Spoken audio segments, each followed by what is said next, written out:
ariko ni incuro ya 19 umwaka ugize 19 duhimbaza Life of Glory Conference ibihe byiza bidasanzwe ariko urumva imyaka 19 abantu bafise intahe idasanzwe habaye intahe zinini kandi z'ibintu tuvuga ngo bifadika hari umuntu avuga nakamengo avuza akantu gasanze abantu bose bokumva ko gokoreka ariko ari ntazifadika ubwo ati kino kintu ino ntahe vraiment ni ntahe ifadika yifasha n'undi muntu tukiraho nyene uvuze ngo ari abantu mu by'amagara meza mu by'ubutunzi kumbure Joris nawe hano ashobora kuba afite ikintu dudu tubwira twacamira Life of Glory Conference hari abantu yakoreye ari abantu bafite intahe kubwiga ikwane c'ubuzima bw'ubwiza sinzi ko ari incuro ya mbere incuro ya gatanu ya gatandatu canke y'icumi ariko tuvuze ngo kubwa Life of Glory Conference hari intahe zibifadika zihari mu gisagara ca Bujumbura mu bindi bihugu abantu benshi bafite intahe ko twamatura vyumva hamwe n'ahandi kumbure na Joris hano mbega we nta ufise Jina ndayifise cyane je ndibuka natanguye kuja mu korani cha Life of Glory Conference niho nyene na Imana yankumira iki cyimve cyo gukora aya mambaraje dukuye mu baho y'ibitoke n'ibindi nyene tuko turakoresha uno munsi ego uno munsi dufise ishira hamwe ritari rito rinini ya rimwe abakozi bashika hafi 30 tuko turakora neza cyane tuguwe neza mumva ko twahavuye turabumugisha ku bandi biciye mu ijambo twakiriye umunsi umwe ukabona ko mu bisanzwe ubuzima ariko urabaho sibwa Imana yashaka ahubwo kanura mbega Imana ishaka kubaho gute nigiki Imana yagushakamo Holy Mountain TV. Shalom cyane bakunzi ba Holy Mountain TV tubashimire cyane kandi tubwiye ko muri umugisha udasanzwe muri kumwe na Kanyange Everine kuri Holy Mountain TV turazi yuko mudukurikirana muri henshi kandi atandukanye ariko mudufise ku mutima tuko tuvuga Life of Glory Conference igikorano cy'ubuzima bw'ubwiza kigiye kuba ku matariki ya 8 9 na 10 ukwezi kwindwi twamaze gutangura mu gisagara ca Bujumbura ndetse mu ishengero rya GGC turi kumwe n'umutumira adasanzwe rero umwana w'ishengero atwidonde tumenye byinshi ku bya Life of Glory Conference kaze cyane mutumire wacu ego murakoze cyane ku mazina ya Joris Nduwimana nsanzwe ndi umu entrepreneur ndongo ishira mu Itoge company dusanzwe dukora amambage ecologique ego ndi umwana wa GGC niho nakiri mwami Yesu Kristo ndabatirizwa niho nderewe ego so turi ngaho kugira ngo no musi twayagishe kuri Life of Glory Conference igikorane kidasanzwe igikorane no kwita mpindura buzima ku bantu benshi baba bacitabiriye kugira ngo tunabatumirire kuhaba kugira ngo ntimuzocikwe nako karyo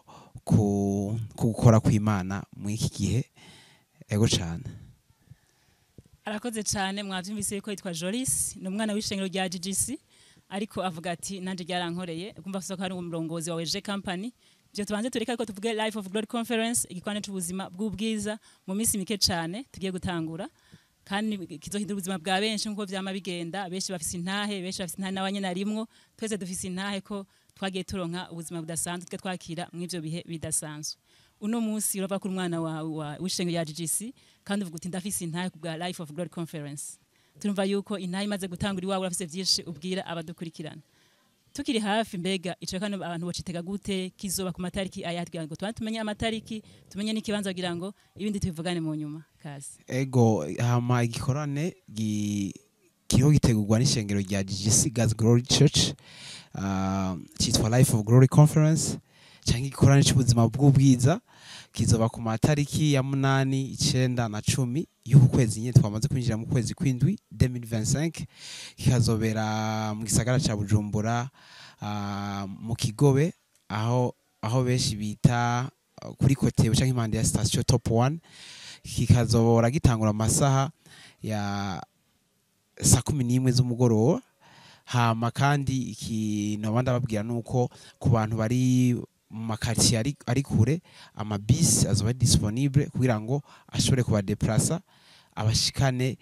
aho gikorane kibera kandi yongera abasubiza inyuma ego arakoze cyane mwumvise yuko hari amabisi makati atandukanye azodutagira ngo tuze mikwane kidasanzwe uri kura dukurikirana umve yuko bisi zirahari nizose mikwane kugira ngo nawe uhimbaza Imana usenge umve ijambo amabisi arahari nta kibazo c'igitoro kihari amabisi arahari kandi ibintu biteguwe neza ariko tukiraho nyene bizora muri GGC Bujumbura ariko benshi barabizi yuko ari GGC Muramvya Ngozi n'ahandi mbega nabo nzoba muri hamwe canke ni GGC Bujumbura gusa?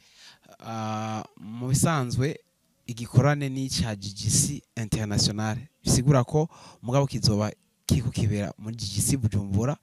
Abantu bose aho bahereye ku isi bo muri GGC bazoba bacitabiriye, abishoboka ko bahaba bose bazoba bahari. Niyo mpamvu kizoba ari nyene cya gikorane kidasanzwe. Apare ko nyene ubushobozi bw'Imana baba bariko baragendagenda mw'ico gikorane, no kuvuga hazoba hari abantu batandukanye, hari kandi nibaza ko nta muntu azoza ngo yisanga ari wenyine. Bari abantu benshi cyane, kuko hari abantu benshi bamaze kujya ku ivyamwa by'iki gikorane. Niyo mpamvu umujigisa hari ku isi hageze aya matariki nta kindi kintu ashobora gushira yokora kiretse kuhaba. So rero nibaza ko GGC International ni izo bihari, abavuye mu GGC ma branch yose, abari GGC Uganda, abari za Belgique hose, Kenya bazoba bahari. Niyo mpamvu donc novuga ko GGC ari international kandi bazoba bahari nka bose. Yego. Arakoze cyane, umva ko ni igikorane kizohuza abantu benshi bavuye hatandukanye ndetse no mu bindi bihugu bitandukanye. Turumva yuko haregereje kumure benshi bari mu nzira baza. Mbega hari abariko baraza canke bamaze gushika? Ku makuru dufise nuko hari abamaze gushika kugira ngo bafashe no gutegura iki gikorane, kuko ni igikorane nyine cy'ubuzima bw'ubwiza, muzobibona. Arakoze cyane, twebwe turi hagati hafi, ndumva yuko mengo ni ibintu bisanzwe, ariko urumva ko hari abantu bariko barava kure, hari maze kuba mu bindi bihugu bamaze kwegeza kugira ngo nabe babe muri ivyo bihe bidasanzwe, bafata ingendo kubw'ivyo. Natwe twumve yuko nakaryo keza kugushyiramo inguvu, turafise ibindi twokora, ariko tumenye ngo ivyo bihe nibihe byo kubamwe kandi nibihe vy'impinduka nkuko benshi bafise intahe. Turamenyera kenshi turabona ngo ubunye hariho concert, hari iki amafaranga yo kwinjira azoba ari 10,000 canke azoba ari 100. Mbega mwoduha umuco nibihe byo kwiha canke nibihe umuntu wese bw'imijyango? Oya, ahubwo nibaza ko ni mu bisanzwe n'akaryo keza Imana disponibilije ku gihugu cyacu cy'u Burundi, kugira ngo ishengero ryakire message, ryakire ijambo, kandi duhereye no mu isezerano rya kera ku bantu basoma ijambo ry'Imana. Murabizi ko ahantu hose Imana yashaka kuzana impinduka yarungika ijambo ryayo. Bisigura ko ni akaryo keza Uburundi, navuga igihugu cyacu cy'u Burundi kigomba kijemo canke kigomba gitera intambuko, kuko ijambo ry'Imana deja disponible rifatanye n'ico gikorane. Rero bisigura ko ni Imana irakunda abantu, niyo mpamvu yateguye ijambo ryayo rizotangirwa mu iki gikorane kugira ngo ubuzima bw'abantu buhinduke. Rero nta Imana ni umwami kandi yakunda abantu, nta mafaranga na make yahari, kiretse ko ahubwo tuzo mu nteguro y'iki gikorane bariko bazoshobore gufasha abantu bari kure na kure kuhashika ari benshi, kugira ngo ntibacikwe nako karyo. Kwinjira ni ku buntu. Arakoze cyane kuduha umuco, kwinjira ni ku buntu, mikane cy'ubuzima bw'ubwiza, nta mafaranga uzorihishwa, ahubwo mbere ngo n'amabisi azoba hari. Umva ko harimo amafaranga bakocagira ngo tuzohabe, twe nta mafaranga badusaba. Umva ko biroroshe, utwara umutima wawe kwitega kugira ngo uzohabe, gusa ibisigaye navyo biteguye neza. Ariko tukiraho nyene tuvuze ngo gihane cy'ubuzima bw'ubwiza, tuvuze ubuzima bw'ubwiza, mbega umuntu adatahura yumva iki? Tuvuze ubuzima bw'ubwiza, novuga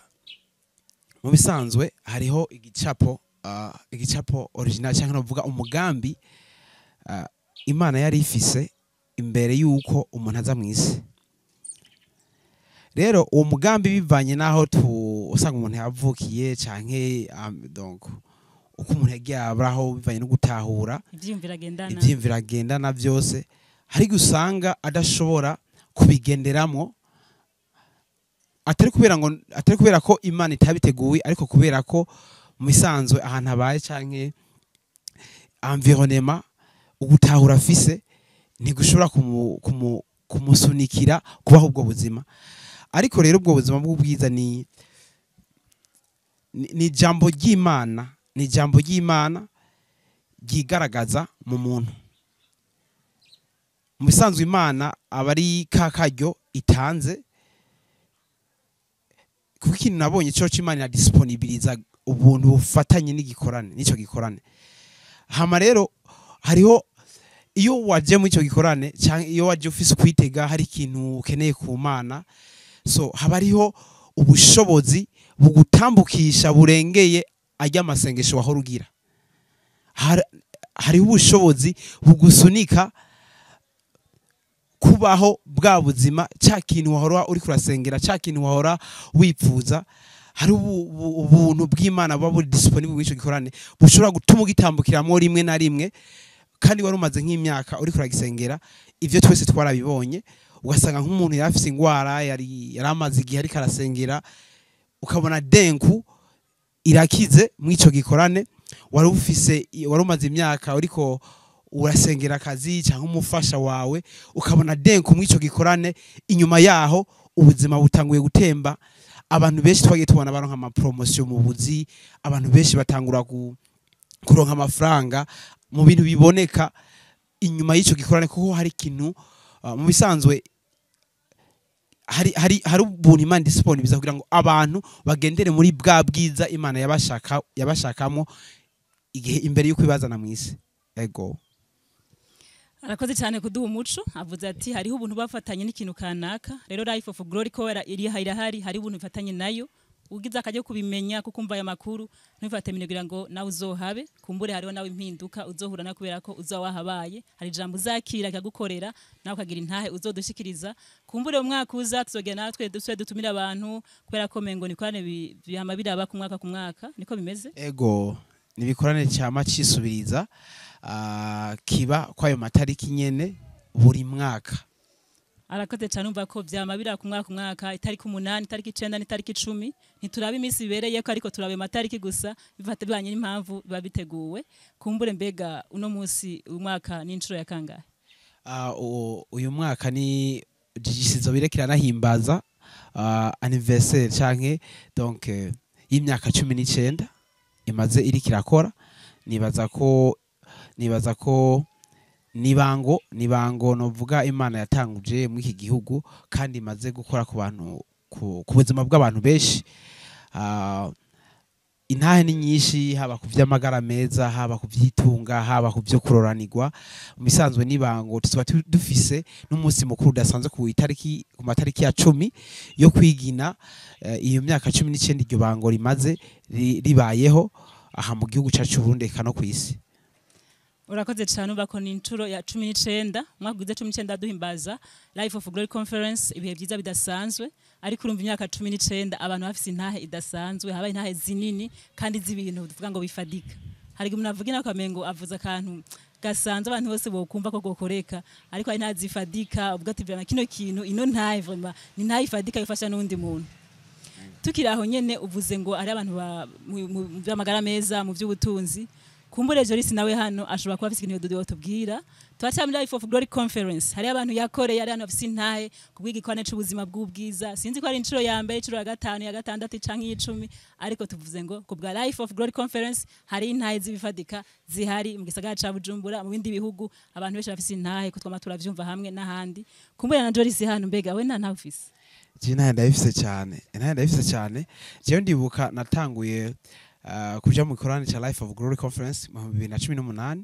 cyabereye kuri stade ya SOS. Uko nari nsanzwe mbayeho, je nari nsanzwe nikora imizigo, nari umukarani nikora imizigo muri ville, nakora akazi ko gupakurura amamodoka, gutwaza ibintu abantu ku mabisi, niko kazi nakora. Hama nanje mbona afishe y'ico gikorane, ndibuka ko uwo munsi ndakijamwo. Uko murazi ko nk'abaje abantu b'abakarano ukuntu bakora basa, hari impuzu nyine bakorana basa. Hama uwo munsi ngenda nikanije impuzu mu gasakoshi, ndavuga nuko biri kose ajya amasaha ageze ntegerezwa kuza kuhaba. Hama ndagenda ndibuka umukozi w'Imana arongoye ishengero rya GGC ku isi, Pasteur Patrick Ngendakumana yigishije ku bantu bamaze gusoma inkuru y'umugabo yamaze imyaka 38 ku kidenge cy'i Bethsaida. We yavuga ati sinahura ukuntu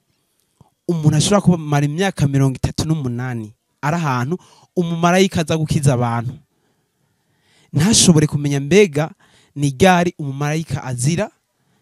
azasanga hapi bigenda gute kugira ngo aronde n'umuntu amupozisiona kugira ngo uwo munsi nawe ashikirwe we yavyita ati je ndamwagiriza kutaba viril canke kudakenera kutagira ishaka kunyisha akeneye. Ico gihe nanje nari umujene ndiko nikorera imizigo kwishure nabo wa mbere nkavuga nti ntibibaho nategerezwa misanzwe numva impwemu yareka mbwira ati mu misanzwe hajya ahantu wategerezwa kuba uhari wategerezwa kuba wamenye iminyiro mbega abandi bose bafise ubuzima bumeze neza bafise ubuzima bumeze neza bigenda gute babaho gute bica hehe numva mpwemu yera ariko arankominika ikintu gikomeye ko mu bisanzwe hajya bujya buzima ndiko ndabamwe ntegerezwa kubusohokamo atari kibanza nategerezwa kuba ndimo ahubwo nasamaye. Inyuma yaho niho naciye ntangura isengesho ryanje ndaryorienta ndavuga ati mana ifoko nyene mbaho aho nyene nategerezwa kuba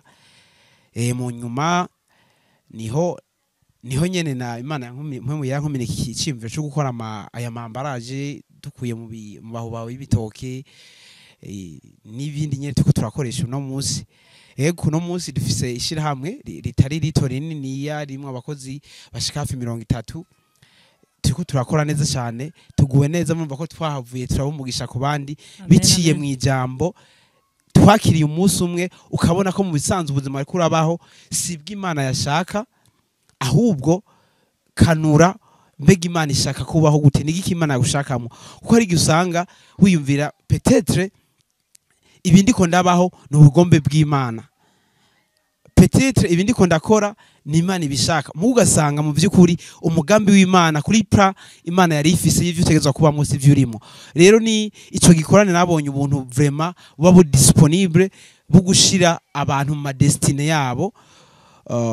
kuko subi nyuma gato nico gihe nariko ndigana n'ibintu vya pharmacie y'umugoroba mugabo mpemu yamaze komenika ico cimviro burya ndahindukira ntaravye ivyo nari maze gushiramo hama mfata umurongo kandi twaciye tubona ubuntu bw'Imana natanguye entreprise atamutaye dufise mugabo uno munsi twifashe neza cyane so nibaza ko hari ubuntu bu disponible umuntu azokumvira ijwi ntuzosibe mu gikorane. Ego arakoze cyane kubw'intahe idasanzwe urumva yuko nawe nyene Jolis byaramukoreye uno munsi ntibamuhora muri bandi bikorera imizigo ntitufite ko akazi kabi kubera ko bivanye nawe igihe ciwe tarabayeho arabitahura atambukira mu kindi gihe ariko uno munsi n'umurongozi wa EG company ariko arakora amambaraje adasanzwe gutekeramwo mugenda mu manza munye ko ari amambaraje meza akoze mu buryo bwiza mufasa ama pharmacie canke ibindi bintu mutekera hari amambaraje meza ya EG company kandi avuga ati ni resultat yavuye muri Life of Glory Conference kubw'ijambo nakiriye ryankoreye nanje naravuye ahantu ndaje handi urumva yuko ari ntaye zibifadika kumwe nabivuga zigakorera abandi bantu kubyo uyumvise nawe agice mwunguye mu vyiyumviro vyiwe. Tata Life of Glory Conference niturahava turaho nyene ariko kuri ayo maganekerezo harageze hasa nahageze muravye abantu bazabavuye mu ntara zitandukanye ndetse bavuze ko no mu bihugu bitandukanye bamaze gushika mu gisagara ca Bujumbura n'abandi turabategereje mu nzira mbega uravye ubushobozi bw'abantu muzaba muri ko murakira ubona yuko ishengero izo nguvu zirahari kugira ngo abantu bose baze baguwe neza. Ego nibaza ko ishengero buri gihe ryama ryiteguye mu by'ukuri kandi nibaza ko ni igikorwa c'Imana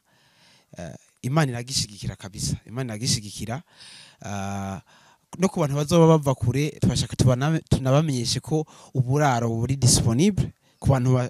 bazoba bava ahantu mu ntara zitandukanye bashobora kudasubira inyuma ishengero ririko rirabikorera ko ku buryo nta muntu azobura harara ngo ni kubera yaje ava kure canke adashobora gusubira inyuma uburazo buri disponible. Rero bisigura ko mu bisanzwe igikorane nyene n'igikorane cy'ubuzima bw'ubwiza kizoba ari cy'ubwiza mu mpande zose haba mu gutazira Imana kwijambo uko giteguye ubwaco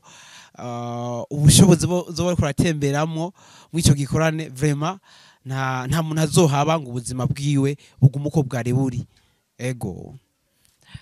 urakoze cyane ariko urumva yuko ibintu biteguye neza cyane abavuye mu ntara zitandukanye mumve yuko sibikwane by'abantu gusa bari Bujumbura bari hafi ya GGC sabantu gusa bari mu kigo cya Munyakabiga mumve ko bobo ni hafi nubwo bwo kwira umuntu agenda bukewe kagashika oya uri mu ntara iri kure Gitega Muramvya canke handi hantu hose waba canke uvuye hanze mu kindi gihugu menya yuko ishengera kwitegure neza ishengero rya GGC kwitegure neza kugira ngo uzogubwe neza mu mpande zose aho kurara harahari gufungura uzofungura hama uje mukana umeze neza uguwe neza ari umwanya wo kuruhuka ariko umenye ngo ya masaha ageze ndagenda mu bikorane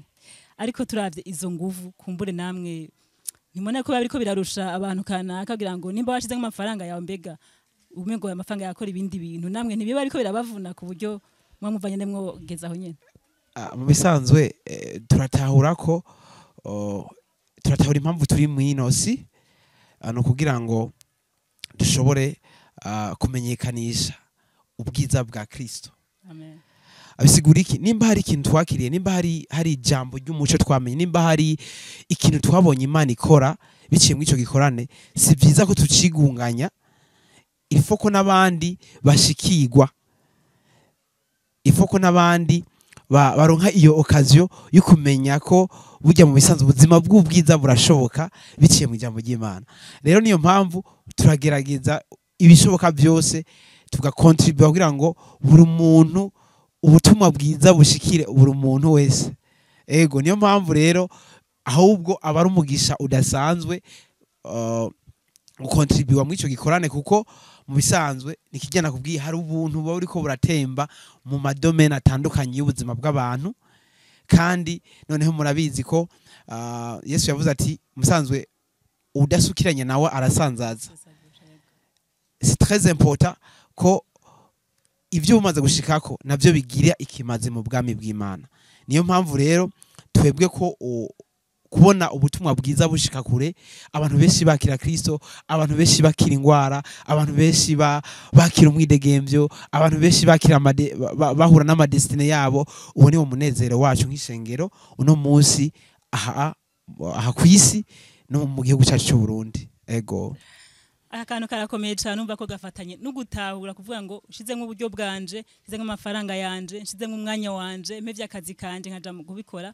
urumva ko bifatanye no gutahura ngo umuntu yumve ko nawe bijya ariko aratanga ntariko arahomba ariko kubera ko ari umugisha w'abandi bantu amafaranga yarose harimo abandi bantu babifisemo inyungu kugira ngo nabaronka ubutumwa bwiza byoroshe urumva ko n'ibintu bidasanzwe biva no gutahura umuntu abageze kugira ngo agutambukiremo kumbe rya jambo nivyo rirakora kandi urumva ko no mu vyimvyo rigenda rikora kutabitahura ivyo bintu kuvuga ngo amafaranga yawe arakora muri Life of Glory Conference hama ubigiremo inyungu burya karagoye gutahura si bose bagatahura tubanze tubakeze ko mwaragatahuye akantu murakoze cyane rero Joris arafise abagenzi biwe hari abagenzi b'ishengero rya GGC hari n'abakunzi ba Holy Mountain TV ntitwabibagiye kumbure Joris afise abantu akomba gutumira hari abantu bari kure batarabimenya biciye muri Holy Mountain TV birabashikira tugwakaje ngo batumire kumbure tubanze tunabifurize anniversaire nziza ya GGC kuko n'umugisha cyane bako muri ko mugere mugisha amahanga manini cyane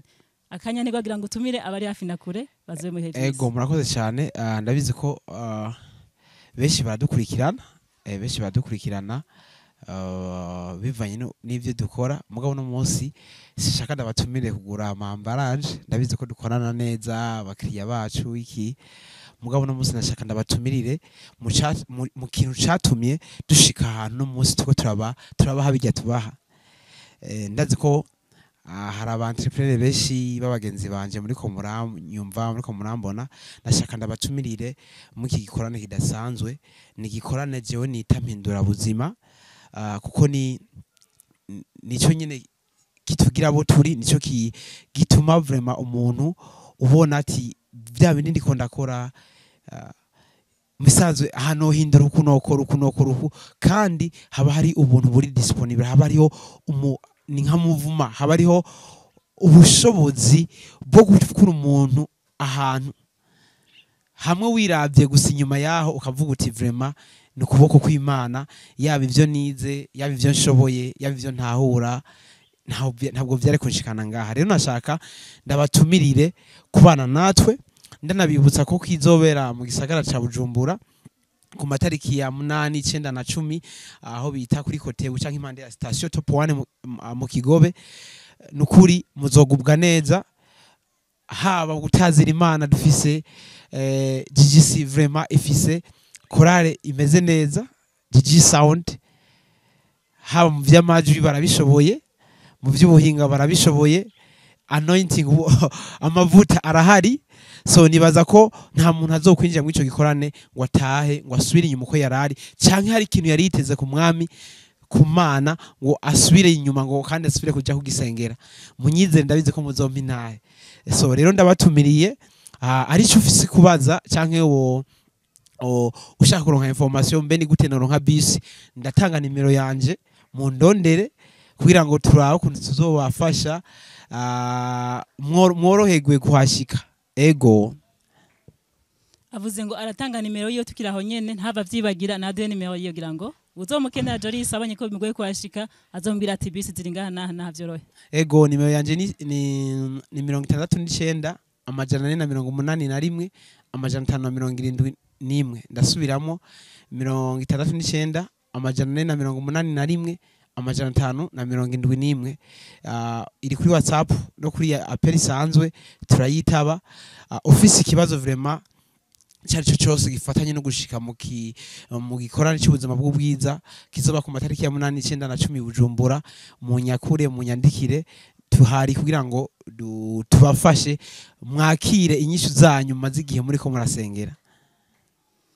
arakoze cyane nkuko yagiye bitwiganira kandi aduha n'insiguro atubwira ko na office n'intahe nko yagiye bituganira neza ko bitahuye murumvise ko ni igikwane cy'ubuzima bw'ubwiza genda ubuzima bwa benshi igikwane ni Life of Glory Conference muhabe muri benshi ku matariki ya 8 9 na 10 kugira ngo mugire byiza byo guhimbaza Imana gusangira ijambo no gutahura bimwe mu vy'Imana bavuga ko kubera yuko umuntu ubuzima agenderamwo atambukiramwo atera intambwe ku yindi niko ko abafatanye n'ijambo Imana yamuvuze ko ataratangura kugera hajya na hariya rero tugushimire Joris uri mugisho dasanzwe bwa Holy Mountain TV ego natwe turabashimiye cyane kuduha kano karyo ndabizi ko vraiment iki kiganiro kizakora ku bantu benshi hari abantu benshi bazokwakira Kristo biciye mu kiganiro hari abantu benshi bazokwakira inyishu zabo biciye mu kiganiro hari abantu benshi bazohura n'abafasha babo biciye mu kiganiro ndabizi ko Holy Mountain TV ubutame bwanyu biya ni kwivuga subwo busa mu mwami murabivye kandi namwe ndazi ko ingaruka z'iki gikorane muzozibona ego murakoze cyane amen amen avuze ngo murabivye kandi tubivye mwivugiza GGC mwumve ko tubakunda mumugisha kubana namwe mwakoze natwe kwizera Holy Mountain TV tuvuge ngo mwamwe mugisha dasanzwe mukomeze gutera imbere kandi mukomeze kwera umugisha benshi kumbure bazokwakira ubuzima bw'ubwiza bazokizwa mwese namwe muronka umugisha mwarahezagiwe murakoze cyane ego Holy Mountain TV.